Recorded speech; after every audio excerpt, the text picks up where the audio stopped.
So guys, may mga bagay tayo na kahit luma o bago pa yung sasakyan natin, kahit papano, dapat alam natin. Hindi na lang lahat bawat kibot, kailangan natin pumunta ng talyer kahit kanino man mekaniko. Kailangan din nating alamin yung basic, sobrang importante niyan. Minsan, kailangan mo lang i-check, kailangan mo lang palitan, hindi mo na kailangan i-ask sa iba. Tipid na rin sa oras para sa'yo. Hindi mo kaya, syempre, mas maganda pa rin kumonsulta sa mas marurunong o mga mekaniko para hindi rin maging doble gastos. Pag di ka sigurado, ipacheck mo pa rin sa kanila. So etong papakita ko lang sa inyo guys, yung mga bagay na pwede nyo i-check, especially kung maglo-long drive kayo or pinang-daily nyo yung sasakyan nyo, pwede kayo mag-check at magpalit.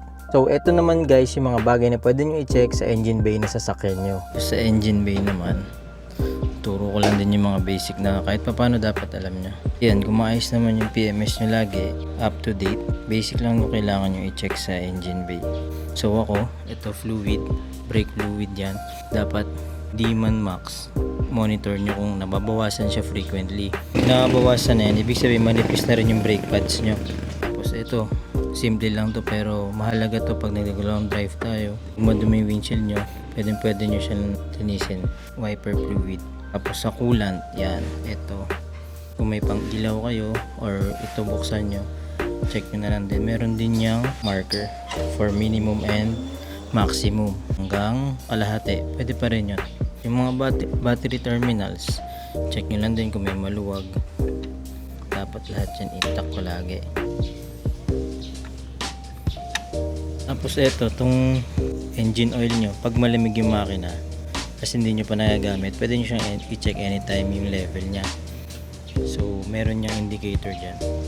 Yan yung dalawang bilog, yung pinaka bilog dito sa dulo, yan yung maximum nya. So in between or maximum, pwede yan. Siyempre yung kulay, check nyo din kung due na siya para sa palit. Pero since maayos naman yung maintenance schedule nyo, safe na yan.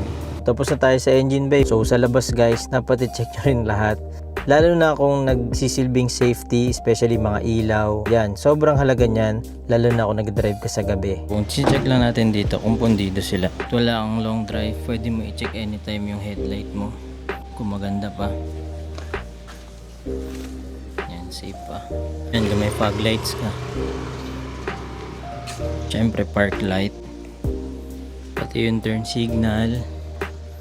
Tsaka sabay mo na din yung reverse. Kahit plate light guys, check nyo na din yan. So dalawa lang naman yan. Tapos sa tire pressure, meron yan dito sa driver's side. Meron yan dito. Ito yung guide natin sa tamang PSI. Since stock pa naman tong guide na to, pinaka ginagawa ko na lang, sa lahat ng gulong ko harap likod, nagte 32 PSI na lang ako.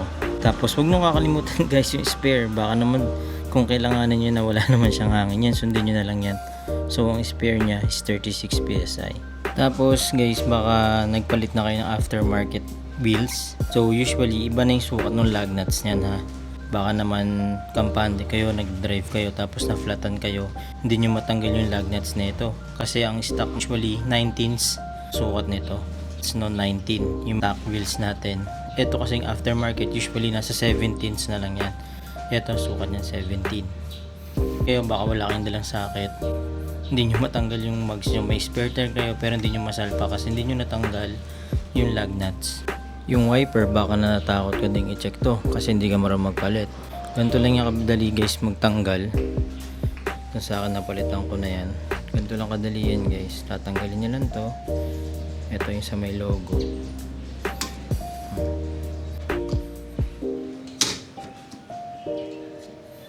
Tanggal na. Kaya huwag ka magtatakot magpalit niyan kung luma na or hindi na effective yung pagwa-wipe niya. Basta bibili niyo sa ganito, yung parang C-type. Pagbalik nyo, bubukas nyo lang to. Shoot nyo muna sabay. Hilahin nyo lang pataas. Okay na yun. Bago na yung wiper mo. Sige, sa cabin filter, pwedeng ikaw na lang din magpalit niyan. Ito lang naman yan. Dito lang naman yan sa glove box. Meron dyang white. Nakaklip lang yun kaliwat kanan. So bubuksan nyo siya or hawakan nyo siya sabay.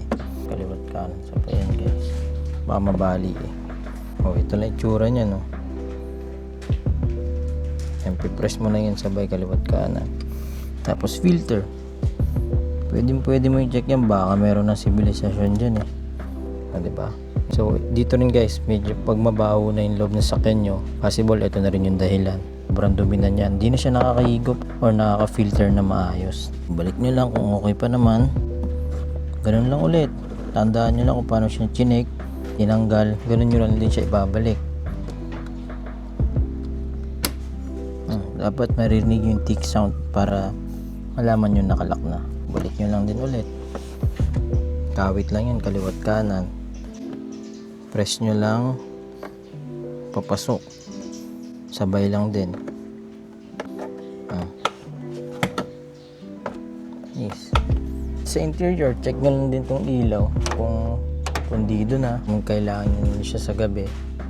Meron kayong gagamitin. Dashcam nyo, baka maluwag na pala yung saksak. So hindi pala siya naka-on, pala maluwag na yung saksak doon. Lang din kung may mga error codes dyan or error lights. Mahalaga yun guys.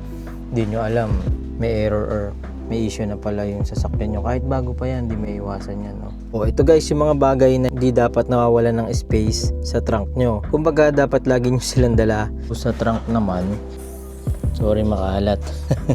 Make sure nyo lang guys na meron kayong enough tool or basic tools para kung masiraan kayo, wala kayong problema. Kumbaga hindi nyo na kailangan maghantay ng tulong, actionan nyo na siya agad unless sobrang lala ng problema ng sasakyan nyo. So meron lang ako dito mga basic tools. Huwag nyo kakalimutan to, yung early warning device. Pag wala kayo nyan, multa pa yan. Ito lang naman, asan ba yung sakit? So ito guys, sinasabi ko na sakit. Dapat meron kayo nito 17s. Tapos yung jack nyo, dapat kompleto rin yan. Dito ko na kasi nilagay yung jack ko eh. Ang hirap kunin doon sa ilalim ng passenger. Ito yung ginagamit ko doon para mas mabilis tayo mag-angat. Tapos yung spare tire nga, hindi ko na mapapakita.